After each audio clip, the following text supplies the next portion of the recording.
France est debout. Le président de la République, Félix-Antoine Tshisekedi Tshilombo, qui était placé au milieu de la foule, là, aux côtés de la distinguée première dame, est en train de moment d'avancer vers la tribune d'honneur. Il prendra la parole pour donner le coup d'envoi de cette table ronde sur l'appropriation du Génocoste congolais à partir de cet amphithéâtre du Centre culturel international de Kinshasa, le président de la République qui a institué la célébration du Génocoste le 2 août de chaque année.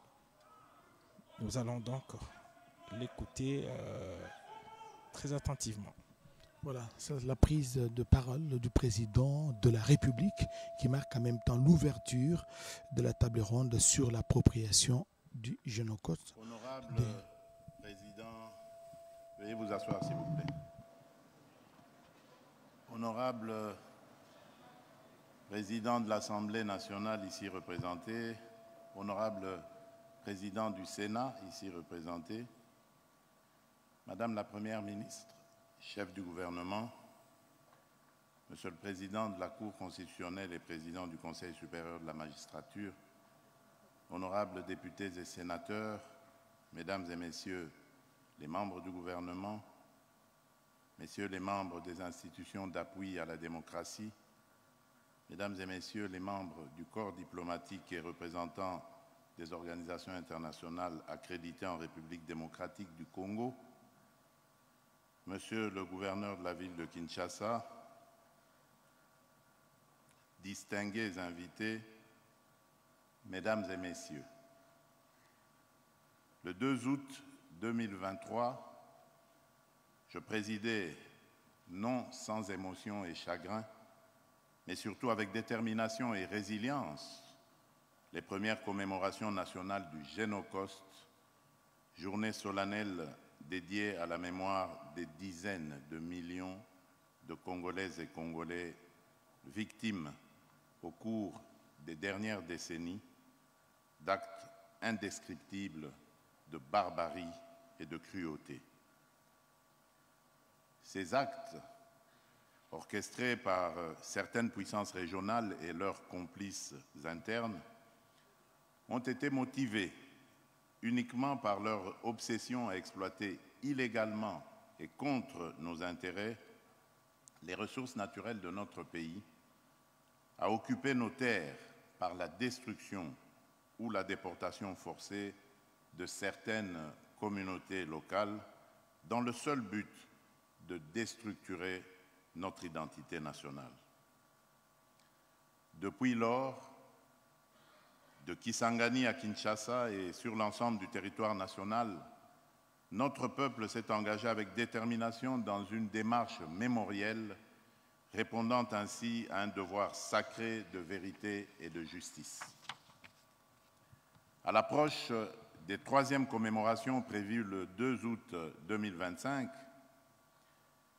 il m'est apparu indispensable d'inscrire durablement dans notre mémoire collective, en tant que nation et en tant que peuple, cette tragédie injustement imposée à notre pays dans l'indifférence coupable de la communauté internationale.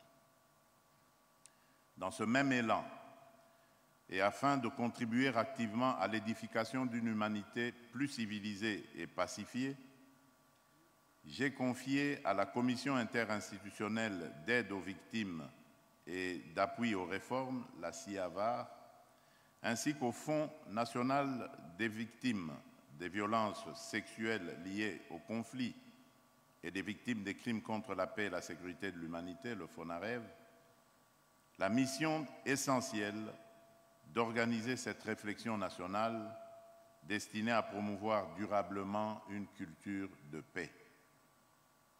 Cette table ronde, placée sous le thème « Engageons-nous à l'appropriation collective du Génocoste, à la reconnaissance internationale du génocide commis en République démocratique du Congo et à la promotion de la culture de la paix », nous interpelle tous. Elle intervient dans un contexte critique où notre pays continue à subir une guerre injuste où le sang de nos frères et sœurs continue de couler et où notre intégrité territoriale demeure menacée. En mémoire de nos victimes, je vous invite à vous lever pour observer ensemble un moment solennel de recueillement.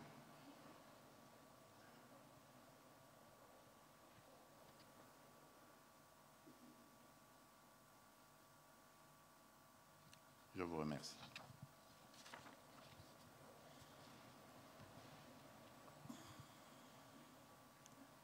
Distingués invités, Mesdames et Messieurs, la destruction du passé est peut-être le plus grand de tous les crimes, disait Simone Veil. Aujourd'hui, nous ne parlons pas uniquement du passé, mais du présent et de l'avenir de notre nation. La République démocratique du Congo a une histoire riche, mais profondément complexe. Au-delà de son visage le plus connu, celui d'un pays aux ressources naturelles abondantes, se cache une réalité sombre, souvent méconnue ou volontairement ignorée. Plus de 10 millions de vies humaines innocentes, brutalement fauchées par une violence systématique et cyclique visant des communautés entières.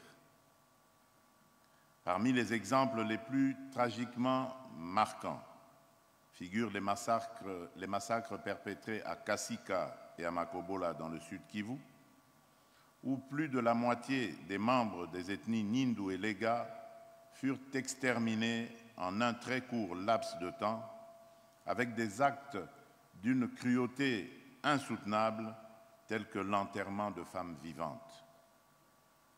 La même violence ciblée a également frappé ces communautés lors des massacres du 24 août 1998 à Kilungutwe, Kalama et Kalambi, ainsi que des membres de l'ethnie Hutu, visés précisément en raison de leur identité ethnique. À ces atrocités s'ajoutent les multiples massacres perpétrés contre les populations civiles innocentes à Kishiché, Kazauro, Mbambo, Bukombo, Mweso ou encore Nyundo. Face à ces crimes atroces, longtemps ignorés ou minimisés par la communauté internationale, la vérité commence enfin à émerger.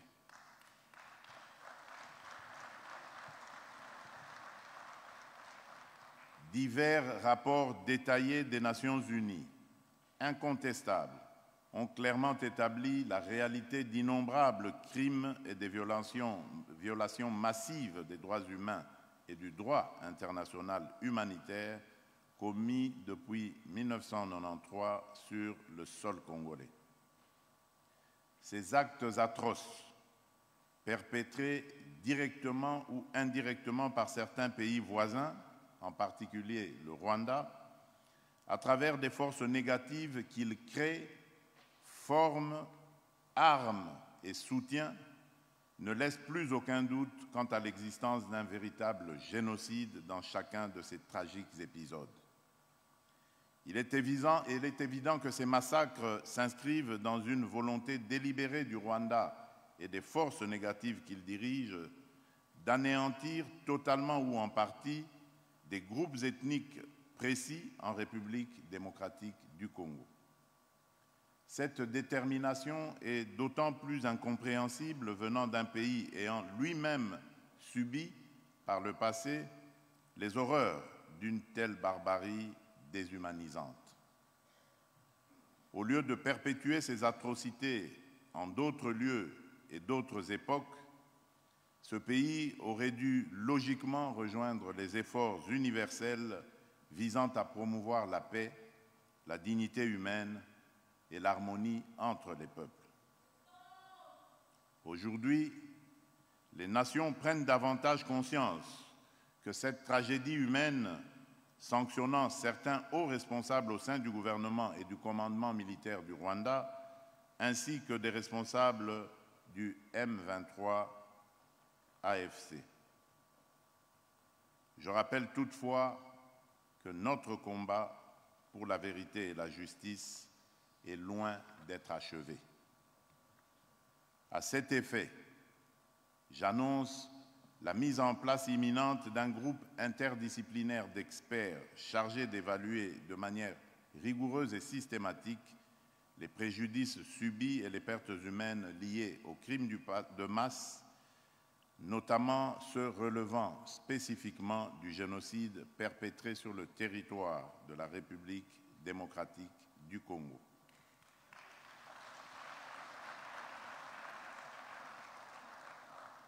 Distingués invités, mesdames et messieurs, cette table ronde doit nous permettre non seulement de témoigner, mais surtout de construire ensemble une stratégie nationale efficace pour obtenir la reconnaissance internationale du génocide commis sous notre sol et pour consolider durablement la paix dans notre pays. La République démocratique du Congo, fidèle aux engagements internationaux pris, notamment à travers la Convention sur le génocide et le statut de Rome, ne ménagera aucun effort pour que justice soit faite, pour que la dignité de nos victimes soit restaurée et pour que l'histoire vraie de notre pays soit enfin écrite par les Congolais eux-mêmes.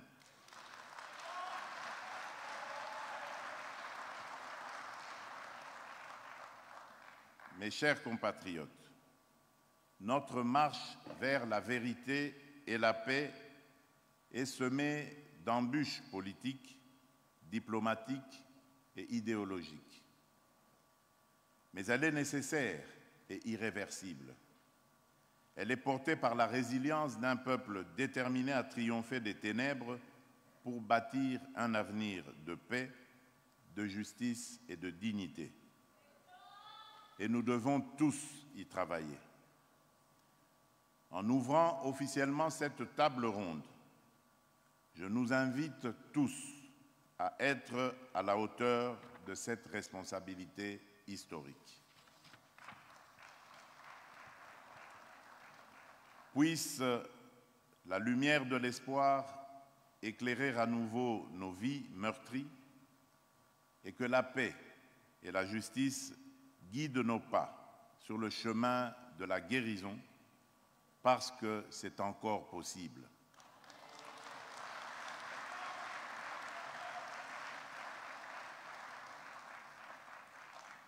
Ne pas oublier, ne jamais répéter et commencer à guérir. Plus jamais seul, que Dieu bénisse la République démocratique du Congo et son peuple. Je vous remercie.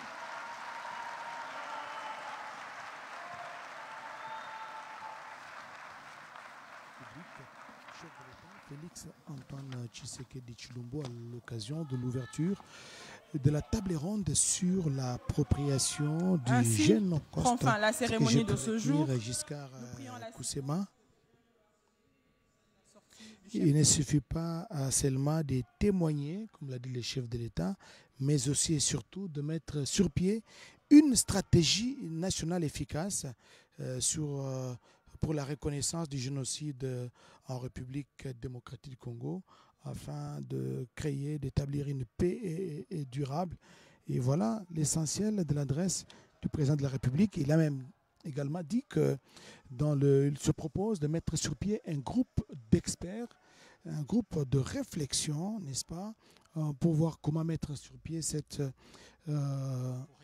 pour évaluer les préjudices subis à travers ces crimes économiques, ces crimes humanitaires qui sont commis